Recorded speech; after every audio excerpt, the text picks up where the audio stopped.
Je suis super contente de pouvoir vous faire cette vidéo sur toutes mes lectures du Cold Winter Challenge parce que j'attendais ça vraiment avec impatience.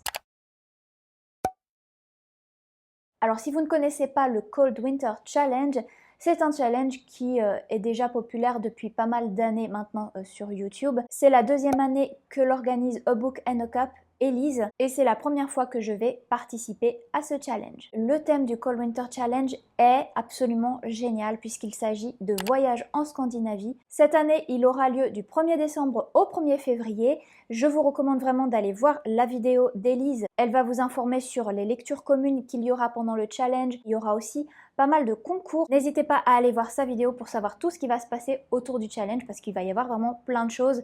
Élise, elle va vraiment nous gâter. Si vous ne me connaissez pas, je m'appelle Olivia et j'ai commencé ma chaîne il y a peu de temps. Je lis plein de choses différentes et ce que j'aime bien faire, c'est des vlogs à thème avec des concepts, avec des livres qui se ressemblent, qui ont un point commun. Donc si vous êtes intéressé, n'hésitez pas à vous abonner et c'est parti pour la vidéo Mappal du Cold Winter Challenge. On va parler de la première grande catégorie, le premier menu. Il s'agit donc de voyage en Scandinavie, c'est le thème du Cold Winter Challenge de cette année. La première catégorie de ce menu s'appelle Entre fika et hygge et on va retrouver les mots-clés famille, douceur, gourmandise, maison, pause et partage. Alors je vous avoue que c'est une catégorie pour laquelle j'ai eu un peu de peine à trouver des livres parce que je me rends compte que je lis des choses plus sombres que légères, donc famille, douceur, j'avais un peu de mal à trouver.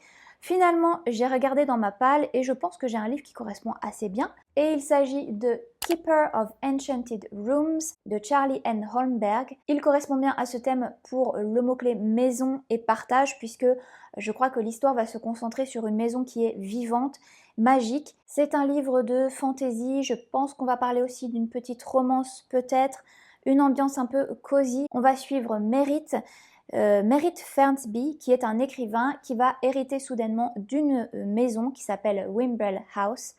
Et c'est une demeure isolée sur une île dans la baie de Narragansett. Lui, il va être très enthousiasmé, mais très vite, il va se rendre compte que la maison, elle a sa propre personnalité. La maison, elle est hantée et remplie de secrets. Il va donc se faire aider par Hulda Larkin, qui est membre de l'Institut pour la conservation des maisons enchantées de Boston. Je pense qu'il va y avoir vraiment une ambiance magique, un peu de mystère dans cette histoire aussi. C'est une série, alors je ne sais plus combien il y a de livres exactement, je vous mettrai peut-être ma information ici. Et il me semble que j'ai déjà acheté 2 ou 3 livres de cette série.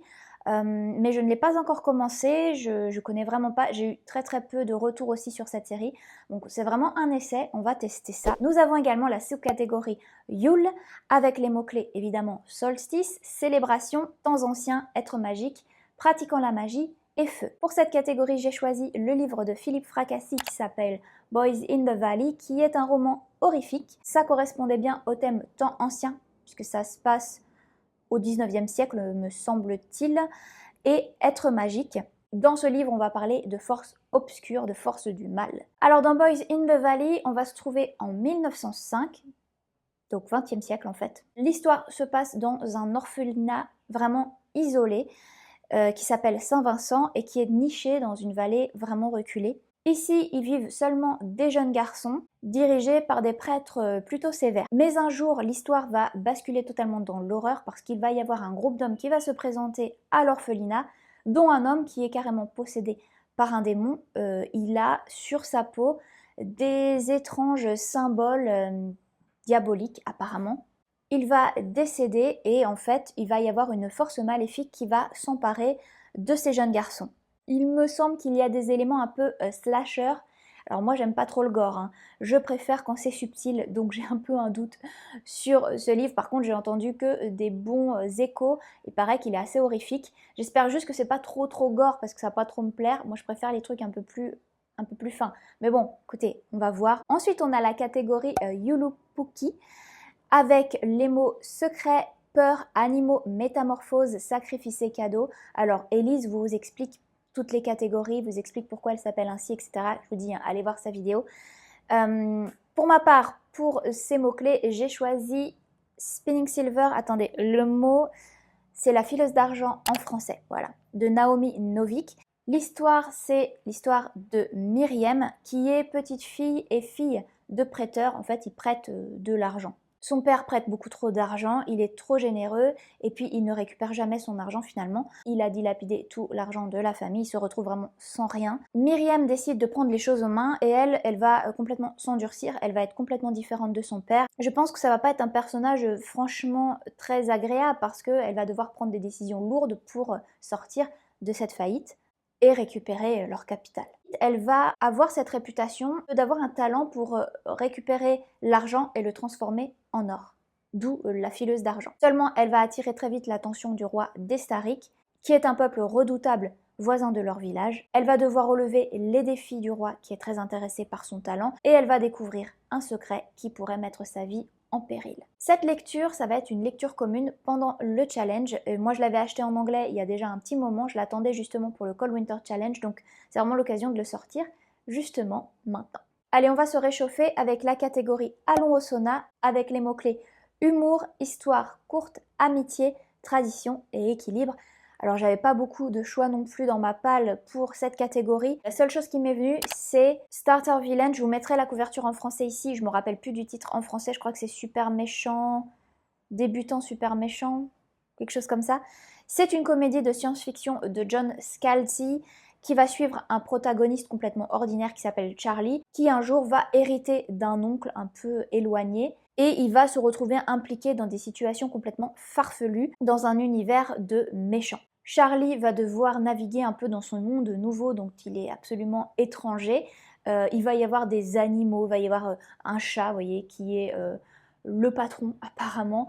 Donc écoutez, je suis vraiment très curieuse de cette lecture. Moi j'ai vu déjà des avis d'autres booktubeurs, booktubeuses qui l'ont lu, qui ont adoré. Je ne sais pas si l'absurde va me plaire, mais c'est vraiment un livre qui se marie bien dans cette catégorie selon moi, même s'il n'est pas du tout situé dans l'hiver.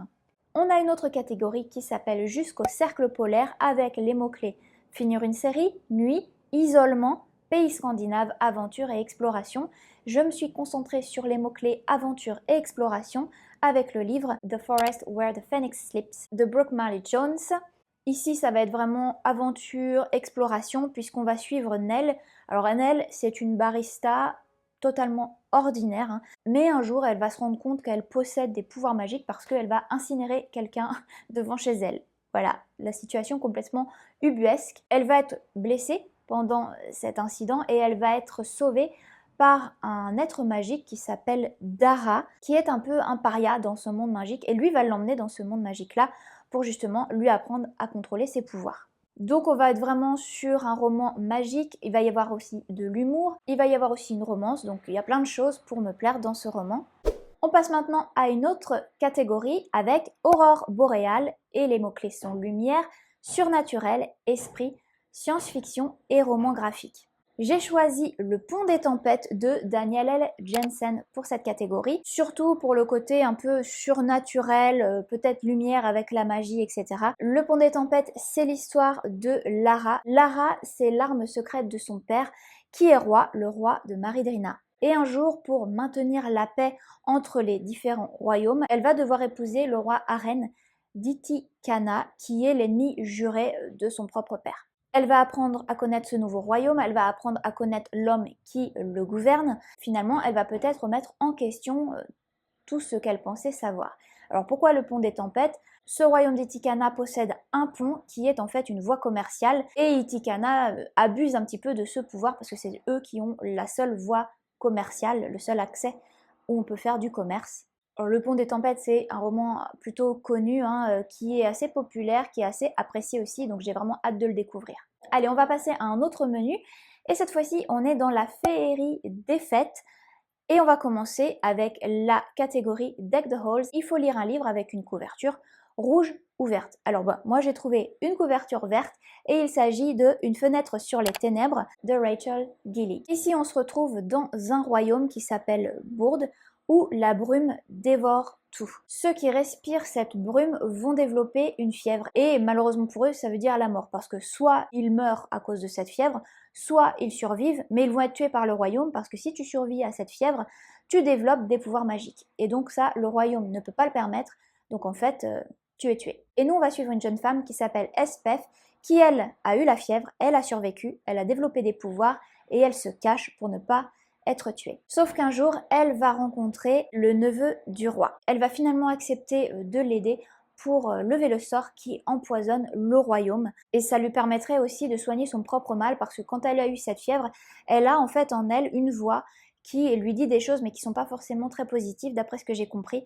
Donc voilà, elle n'est pas ressortie complètement indemne de cette fièvre parce que c'est comme si elle avait une voix plutôt maléfique qui lui corrompt l'esprit. Leur quête, ça va être de rassembler des cartes, 12 cartes de providence. Donc il va y avoir aussi un univers avec les cartes, bon, comme des cartes de tarot j'imagine, dans ce roman. Il paraît qu'il est très riche, il paraît qu'il y a une super ambiance dans ce livre. Je suis super curieuse déjà depuis des mois de le découvrir. Et la couverture est verte, donc franchement c'était parfait pour cette catégorie. La deuxième catégorie de ce menu, c'est Lumière enchantée. Et là, il faut lire un livre avec une couverture qui brille. Alors franchement, ça pour moi c'est compliqué parce que j'ai pas de livre dans ma palle avec une couverture qui brille. Peut-être Throne of the Fallen de Kerry Maniscalco, où on va suivre le prince, alors je l'ai qu'en anglais, Prince of Envy, le prince de l'envie. Lui, il est clairement pas un saint, hein, il l'a toujours dit, et il va un jour recevoir une note qui dit qu'il va y avoir un jeu,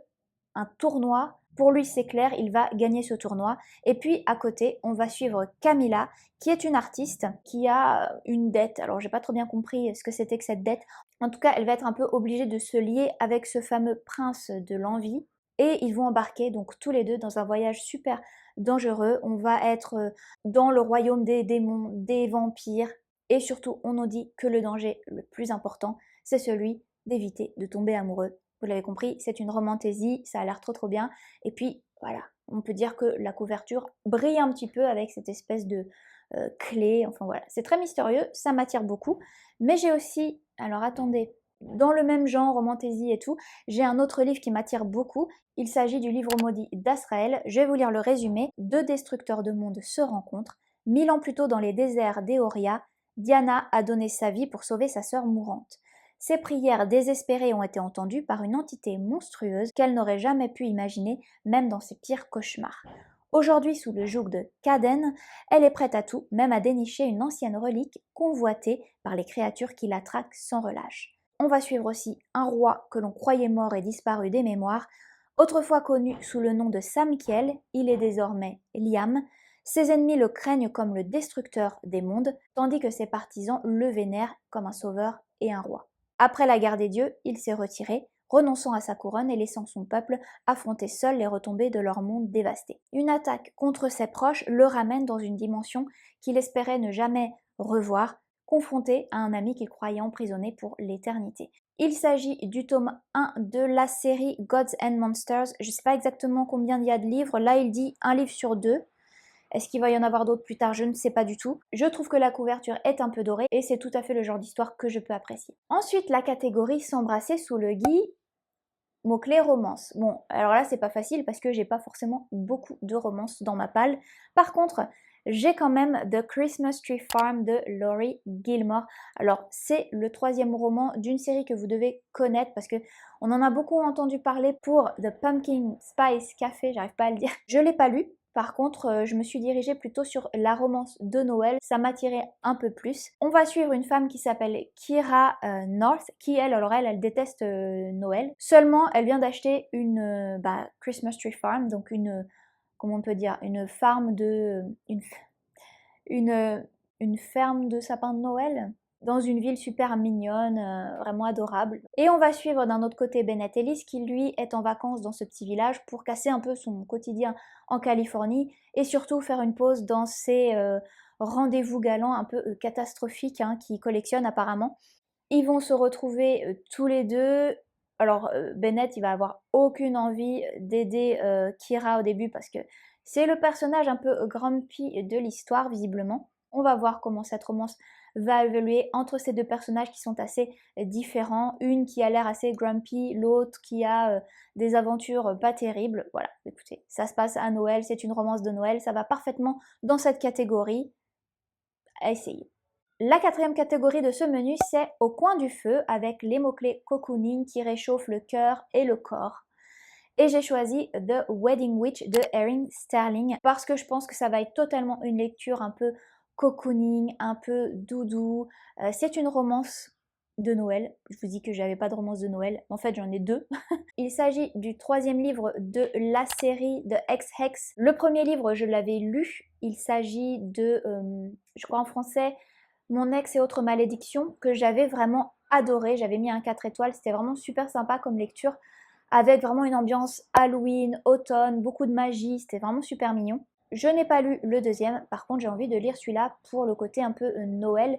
On va suivre Bowen Penhallow, qui est l'un des frères du protagoniste du premier roman, qui lui est plutôt un introverti, un solitaire. Il va être invité à un mariage, alors Yuletide, c'est un peu la période du solstice. Bowen, il est sorcier de cette histoire, et à ce mariage, il va rencontrer une jeune femme qui est humaine, elle n'est pas du tout sorcière, elle s'appelle Tamzin, mais en fait, elle, je crois qu'elle a un magasin de magie, elle vit au milieu des sorcières et des sorciers, et elle les connaît plutôt pas mal, même si elle est humaine.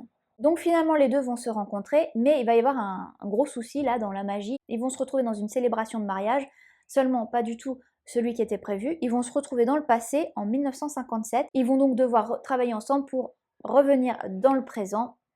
Voilà, c'est une romance mignonne de Noël. Je pense que ça va être sympa.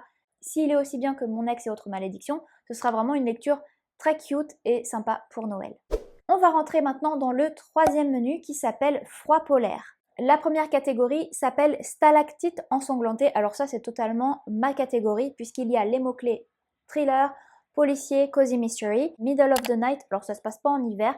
On se retrouve dans un quartier paisible du New Jersey. On va suivre Ethan qui a 10 ans et un soir, il va dormir sous la tente avec son meilleur copain qui s'appelle Billy, voilà, Billy. Sauf que le lendemain matin, Ethan se réveille, il se rend compte que la tente a été tranchée, la toile a été tranchée, Billy a été enlevé et on ne retrouvera jamais Billy.